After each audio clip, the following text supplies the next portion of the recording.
Okay, am I just an overly cynical person with just too much like trauma from men to just not assume the worst? Or does anybody agree with my assessment of this? This is a, what the hell, Mal?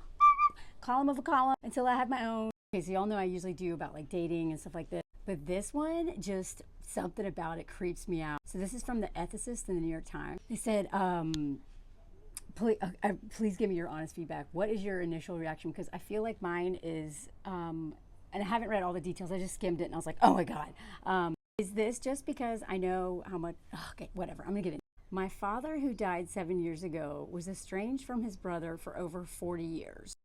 All right, so that is a big, that is a big deal. 40 years. I don't know why. Before I continue, please follow my Patreon. That's where I'm doing so much other stuff.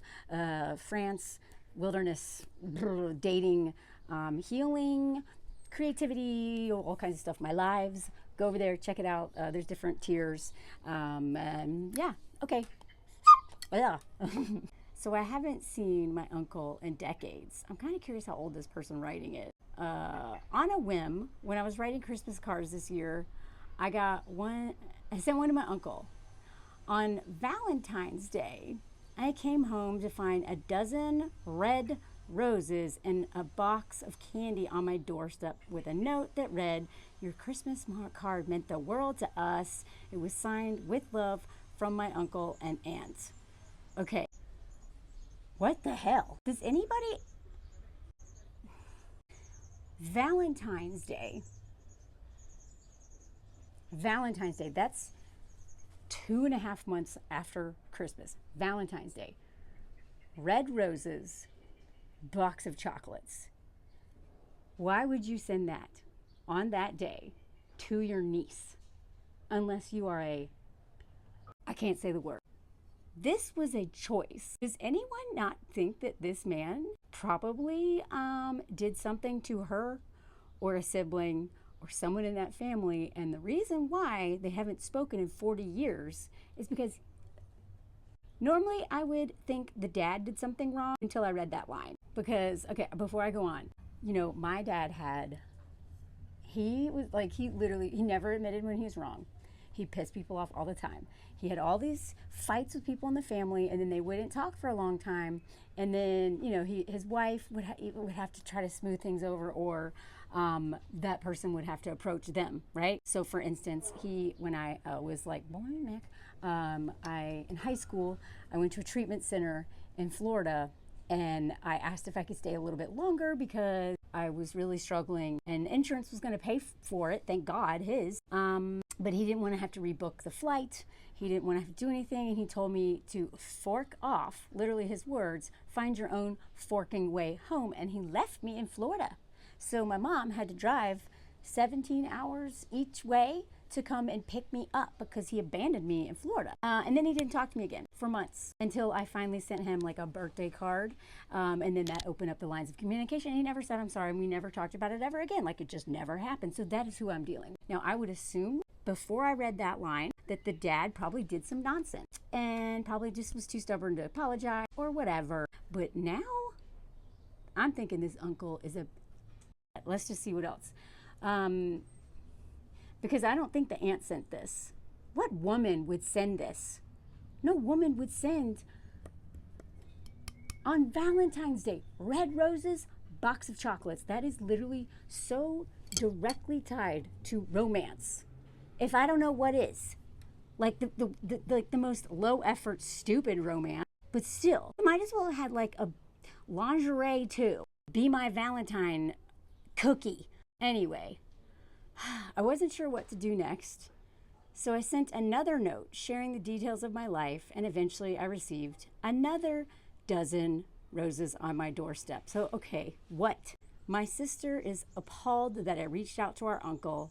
Our father would not approve, she said, and it might upset our mother. So what should I do now? Honor my dead father's grievances or give my uncle a call?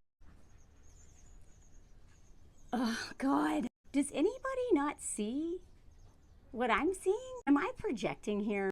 One reason why I do not take advice from men most of the time is because men just don't consider women's point of view or life experiences, or just like us in general, and most of them don't even see us as humans, right? So why would I take their advice? They don't understand power structures of patriarchy, and all the stuff that we do for them. So there's that. They also grossly underestimate the violence of other men, including violence, and how common it is. So this is Philip. So Philip says, my mother was extremely charismatic and equally temperamental. She built bridges to others and cats and burned them down as quickly, blah, blah, blah. I spent much of my youth monitoring her grudges and feeling protective of her. Do not follow my lead.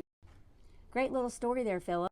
But does this have, these are not the same. I understand that. I agree with that. You do not have to go to battle for parents or anyone that it's not about you, unless that person did something so horrific to your loved one. It is unforgivable, or did something to your entire family, or is just not trustworthy, but not just not liking someone because your mom doesn't like them.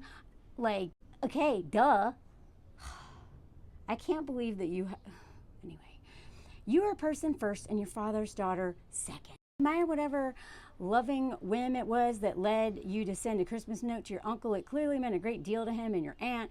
What could be wrong with that? It certainly doesn't strike me that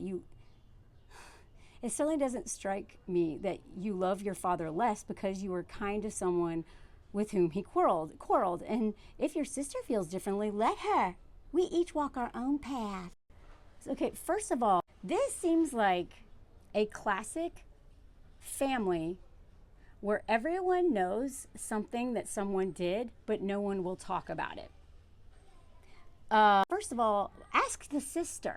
Ask your mom. Surely they know why your dad hated this man. And I'm guessing it has something to do with the fact that he thought Valentine's Day was a good day to reconnect and to send red roses, twice, a dozen of them, and candy. As for your next steps, they are up to you. Keep writing notes to your uncle, give him a call, invite him to lunch. Philip, shut up. You may do whatever you like, or nothing at all. You have already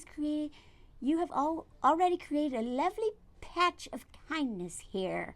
Do you know there's a reason why family relatives go no contact? Not all the time, but a lot of the time it is because of abuse.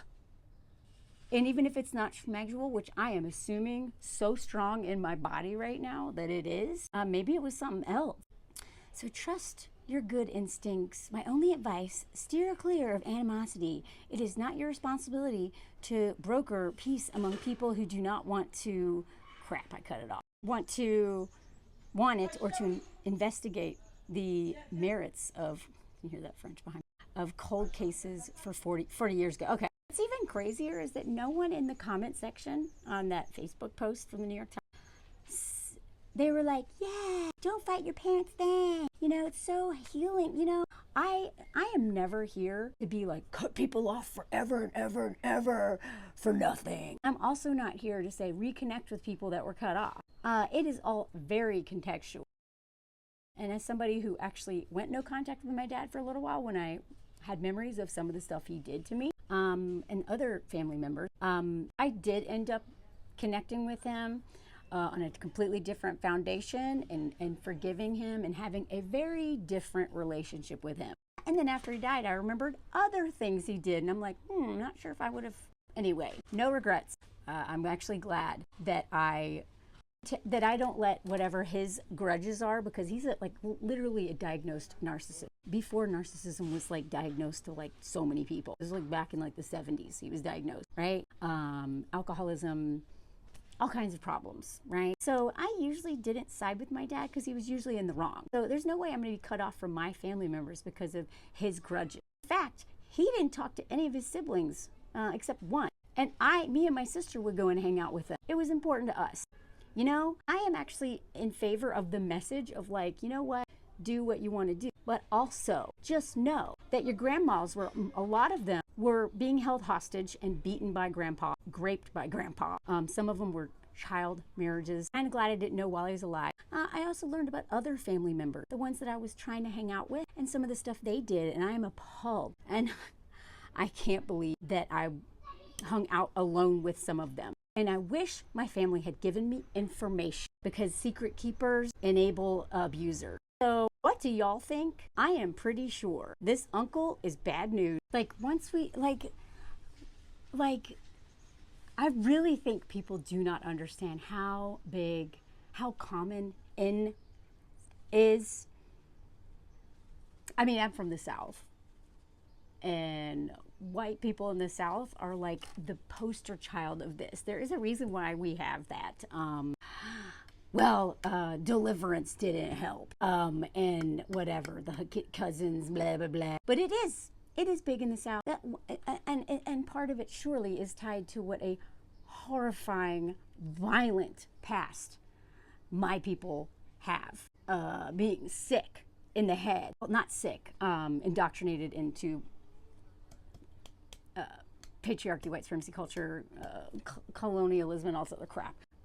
Anyway, sickness is sickness on a personal level and a collective level. So it doesn't surprise me at all that that is really big in the South, but I think it's actually much bigger in general because it is the least talked about thing. Like it is still one of the most taboo things. It is so common. We're starting to kind of question stepdads, but people need to be questioning uncle, grandpa, dad, brother. Like, I really think that so many people do not realize how big this is. So to me, this is just like so obvious because some family members, that happened in one side of my family, from family, but we don't talk about it. Nobody talks about it. And usually, a lot of times, the person that was harmed isn't told. People hope they don't know, or whatever. Like everyone keeps the secrets because they're of shame, and it's a bad reflection on them. But by keeping secrets, they enable those abusers to keep doing it to other family members, to people in the community, people at their job, like whatever. And I love this new trend of like daughters and aunts and sisters and whoever like publicly calling out family and literally getting them arrested for this stuff. But is it me? Is it me and my trauma sunglasses on, or just like the things that I have studied, the things I have researched, the things I have personally experienced, and the experiences of so many women? Is this me, cynical Melanie, or do y'all is the first thing you think? With Valentine's Day roses and chocolate from an uncle that was no contact for 40 years, he's seriously, please tell me. Surely it's not me. I felt crazy. All those comments. Not one person was like, that's weird. It's weird, right? Anyway, please follow my Patreon. That's where I'm doing fun stuff. I talk my past, the wilderness, France, personal stories, family, all kinds of things. I'm more personal over there depending on the tier, and I do live, so please join me over there. Thanks for listening, and et voila!